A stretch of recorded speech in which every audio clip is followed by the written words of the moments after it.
time who asked me questions about something in Philippians. Let's just turn to Philippians chapter 3.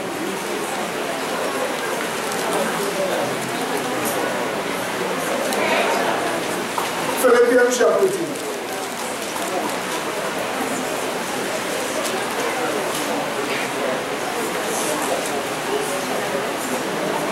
First of all, you look at the word, you see the divine nature, you see powers of deity or the abilities of deity, and then you see the person form, which is the shape or form that the Father and that the Son have.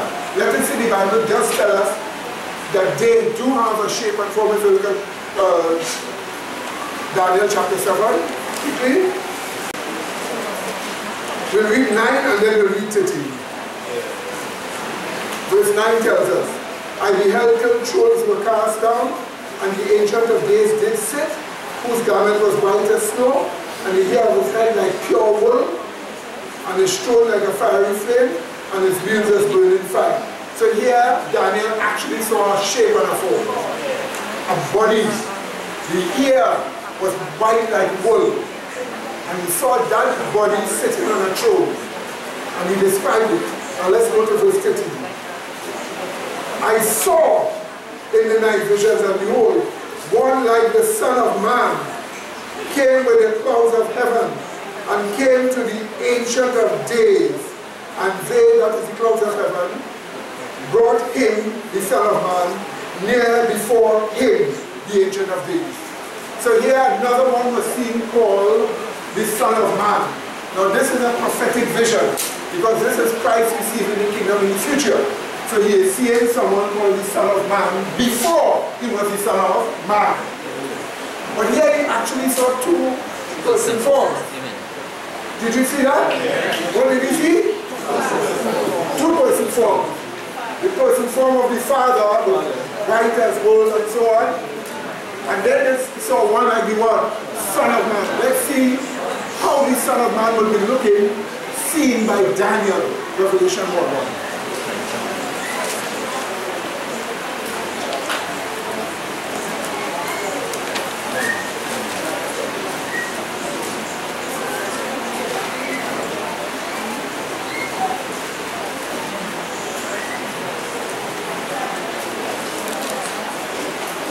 Okay? Now quickly. John tells us he was in the spirit of the hour of day. And suddenly he heard a voice like a big, big trumpet sounding behind him. And as he turned and looked around to see what this trumpet was, guess what he saw? Let's see what he saw. Verse 12. And I turned to see the voice that spake with me. And being turned, I saw 7 golden candlesticks. And in the midst of the 7 candlesticks, one like unto the what? Son of Man.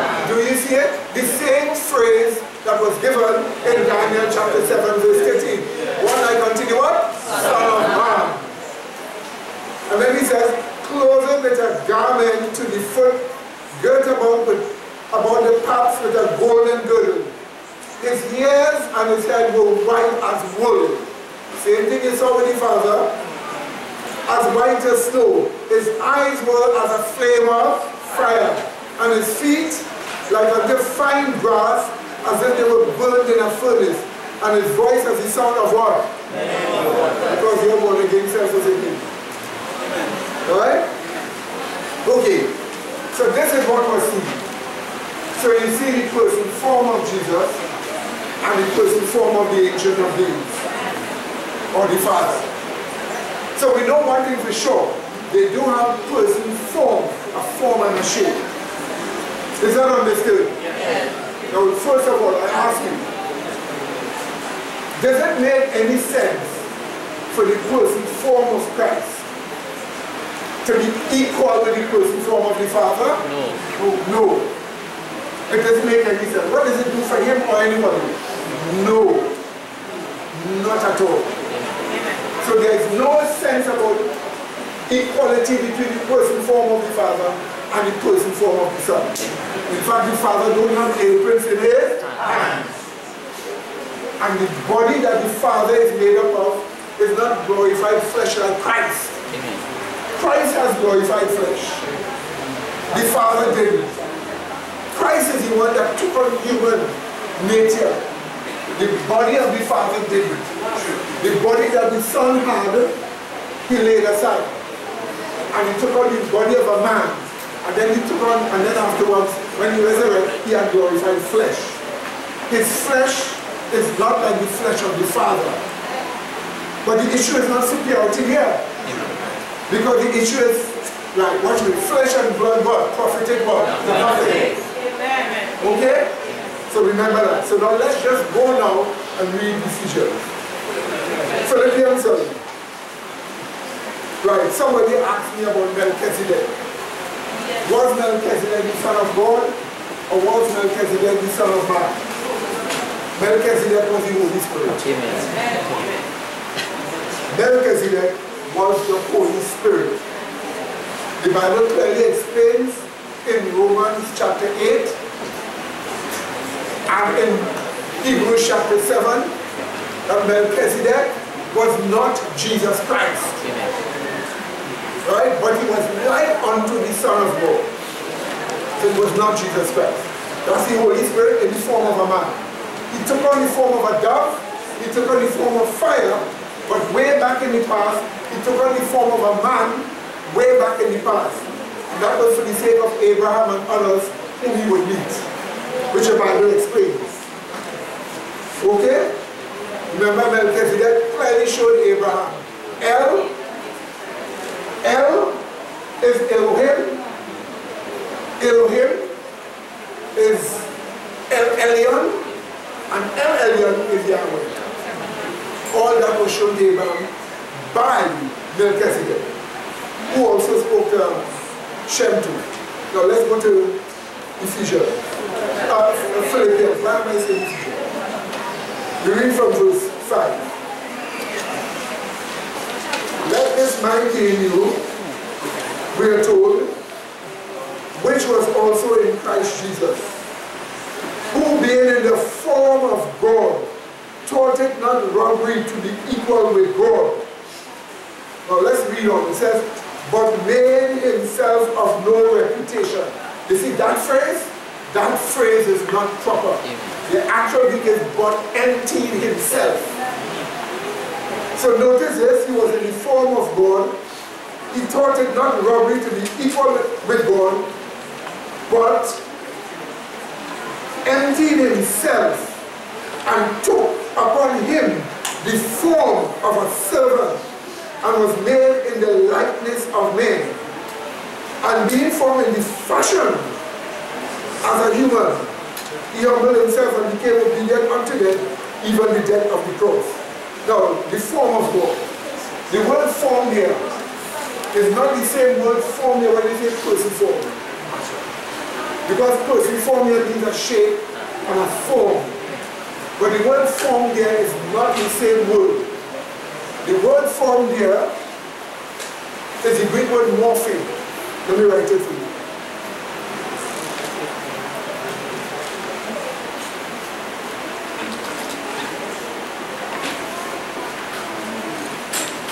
And it's a very rare word used in the Bible. In fact, in the New Testament, you'll get it only two places here. In Philippians here, morphe.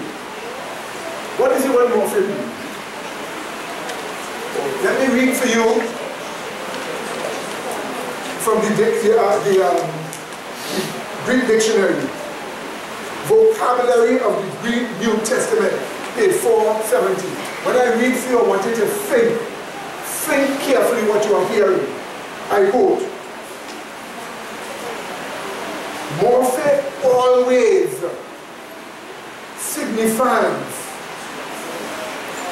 a form which truly and fully expresses the being that underlies it. Listen carefully. So you have a being, and the being is showing himself in a form. Did you catch that? You have a being, and the being is showing himself in a form. Watch me again. Remember the form of God, so the being is God. How does is God showing himself in what form? We use the word form the same way today. An athlete is running and he runs very far. And he says, that guy has a good form.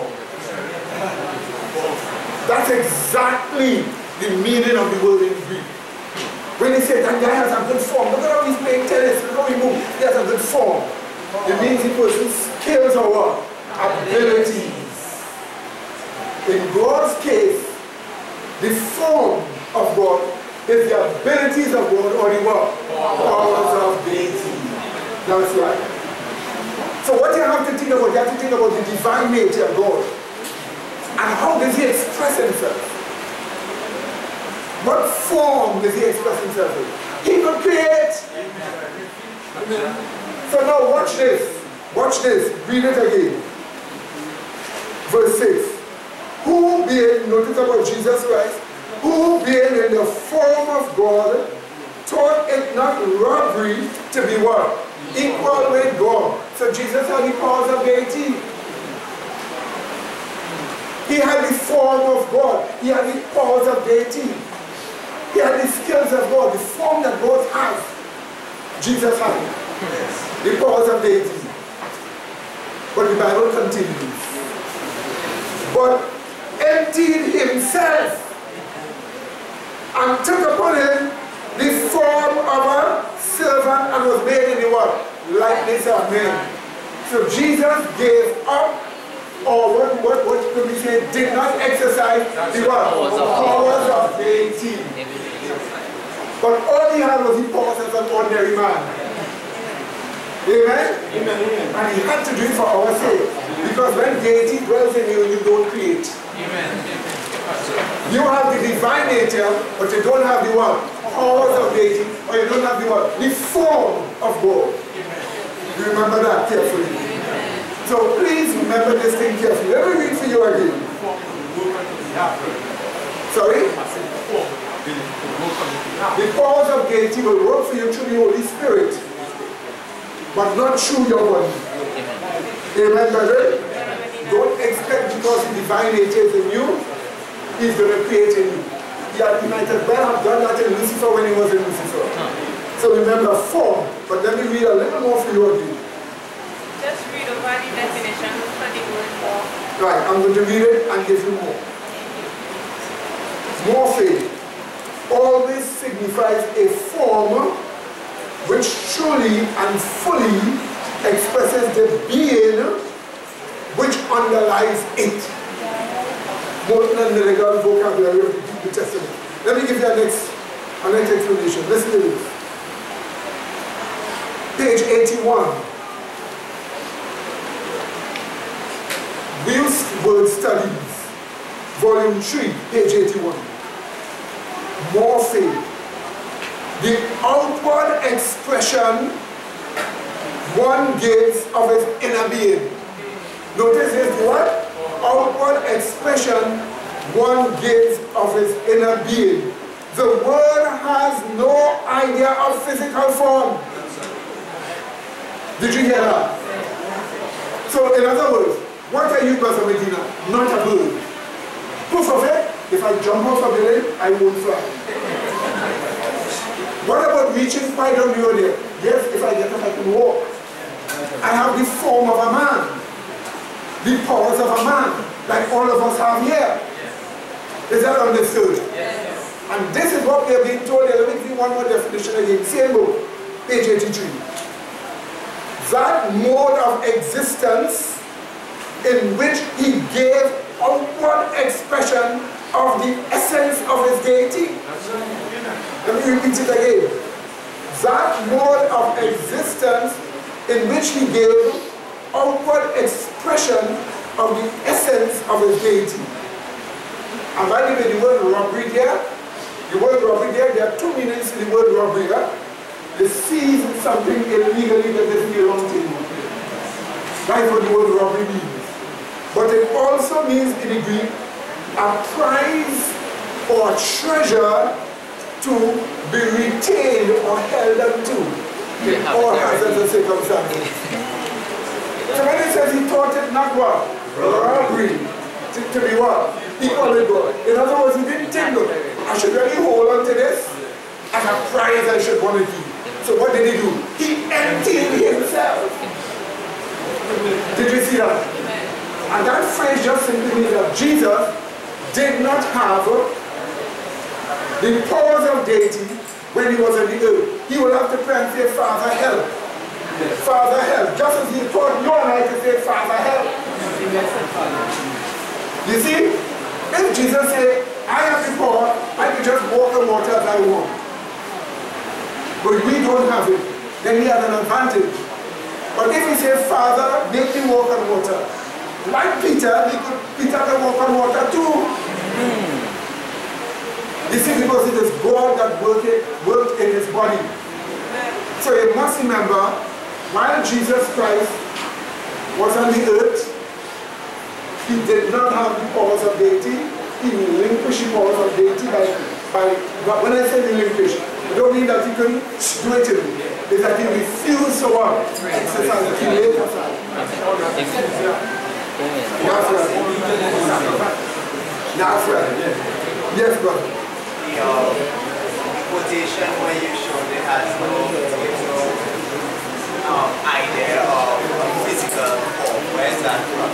That is Wills World Studies, Volume 3, page 81. So my dear brethren, always remember, what we teach is that Christ laid aside the powers of deity. Right? The robbery to be equal with God. He didn't feel that you should hold on to the powers of deity. And you must remember, the form there is morphing. It just means an outward expression of the inner being. And as I told you before, we still use the word form the way the Greeks use it in our English language. We say that it has a good form. We don't need shape and form. We need abilities, skills, powers of deity in this case here, of God. That's right, okay? Right, so we have one and then two. W-U-E-S-T, Word Studies, Volume 3, page 81. Yes, brother, this is. Spoke about the form of God that Christ had. In Romans chapter 1 and verses 20, I'm asking the question. Romans chapter 1 and verse 20 says, for the invisible things of him from the creation of the world are clearly seen, being understood by the things that are made, even his eternal power and order. So they are without excuse. Is that an explanation of the form that Christ had? Brother, he takes right. The eternal one, power and divinity. That's the big text. Beautiful. Can you take the question, brother? Go ahead. The eternal power and divinity. In Peter,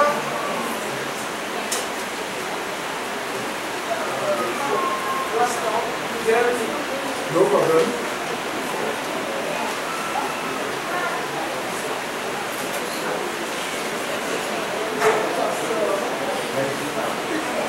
First Peter chapter 3 and verses 15. First Peter 3:15. It says, but sanctify thou God in your hearts and be ready always to give an answer to every man that asketh for a reason of the hope that is in you with weakness and fear. I just want to ask, when it says, but sanctify Yahweh God in your heart, what it means? In your mind, you are supposed to exalt Yahweh as holy in your heart. So when you are going to give an answer for the faith that is in you, with anybody who asks you a question, you make sure in your heart that Yahweh is what? Exalted as holy before you answer. So when you answer, you will answer from the point of view of Yahweh God. Okay? But apart from all that, eternal power and Godhead. The word Godhead here is the word divinity. So here have the powers of God, and you have what? Divinity. Right scripture, brother. And in keeping it where you now say it, you now show us perfectly that Christ is the perfect example and ensample, so then we could achieve everything he did and he was sin free. Amen. So what does this show us also? If he laid aside the powers of deity, it means he was truly God. Amen? And if he took the form of a man, had the abilities of a man, no more than you and I, it means he was truly man, not make-believe man, okay? So it means he was true God and God, true man. That's how Mrs. White explains that. Somebody else, yes. And then after that, we finish. What will motivate somebody to take this far person? Sometimes a person is studying something, and what comes to the mind is the first thing they do. They learn person form. So they think immediately, person form there is person form. Which is a mistake. While the word form is used there, in that word, it's not the same as person form. All you have to do is say, ask God to give you a little more wisdom. Watch. Watch. Person form. Let me just show you the form. Watch me. Let me show you the form of a jet plane. Okay. Alright, this is the form of a jet plane. Alright? Okay? So try it. Alright? Watch it. So this is the form of a jet plane. Watch me. Once you say person form, you mean the shape, how it looks. So what would I mean to say? That Jesus Christ is in the form of God, meaning person form. It means to say you have 2 hands, 2 foot gray here, or white here, eyes like fire. It doesn't make sense. That's not the issue. But it says the form of God. And remember, God is not the person. So all you have to do is remember what you do.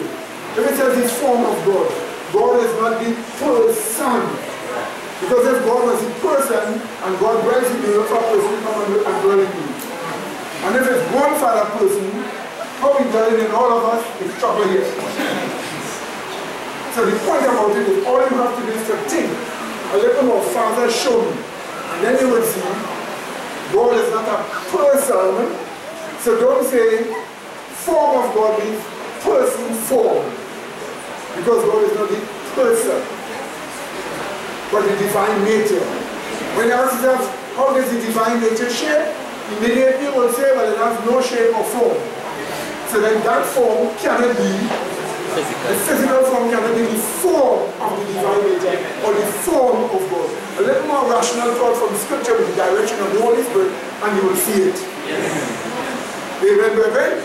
So just remember this thing. Now, the reason why I say this here is because learn this thing, or we discussed this here in church already. And when you take up systematic theology and you read it, all these things were taught already before systematic theology.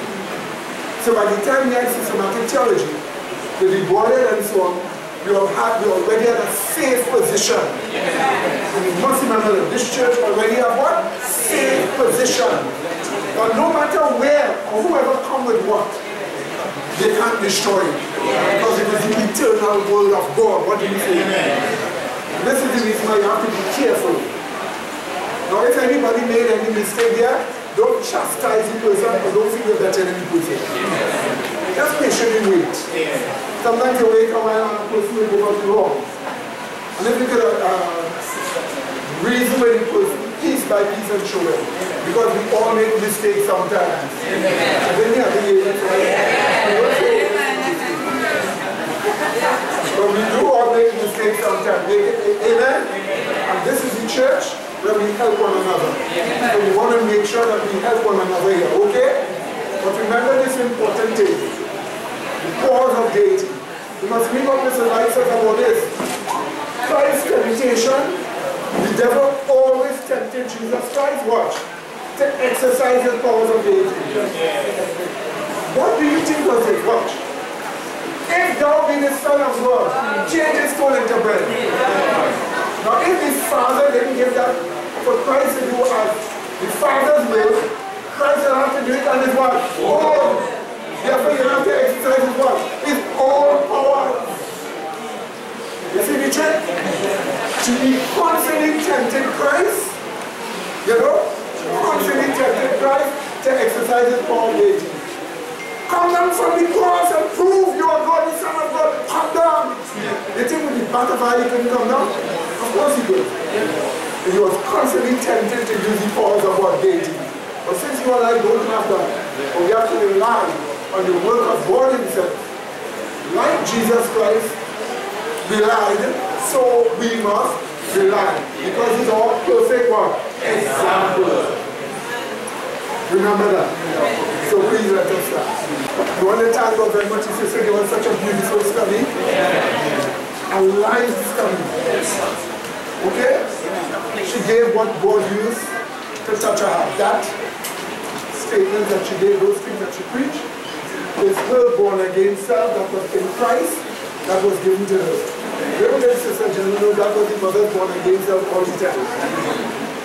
When they study, God showed it to you. Amen? So the mother will go very far, the mother will go very far with this teaching as she continues to develop. And don't worry. All of us are supposed to be reformers. All of us are supposed to give the final message. And she's in a position to give the final message because she understands the faith. What do you say? But let us all grow in grace and in a knowledge of the plan of salvation. You may not be brave to come up, but remember if you have to come up, the brother will still help you. Nobody's going to drive you. But you may not be brave to come up, but at least make sure you understand where you are. What do you say? Amen? And in due course, everything else will happen. So let us pray. Gracious loving Father, we thank you for the wonderful Sabbath day you have given to us. You have fed us from your table. We have ate the flesh and drank the blood of the Son of Man. And as a result of that, we have the words of life in our hearts as principles in our unconscious mind to direct us for this week. So be with us and help us to abide in these truths during the week and to be good Christians, consciously fighting against wrong from coming in us, denying wrong and making sure we hold with integrity your divinity in us. So thank you again, Father. And as we leave here to go on our ways, please keep us safe from all harms, troubles, dangers and accidents. Through Christ our Savior. Amen.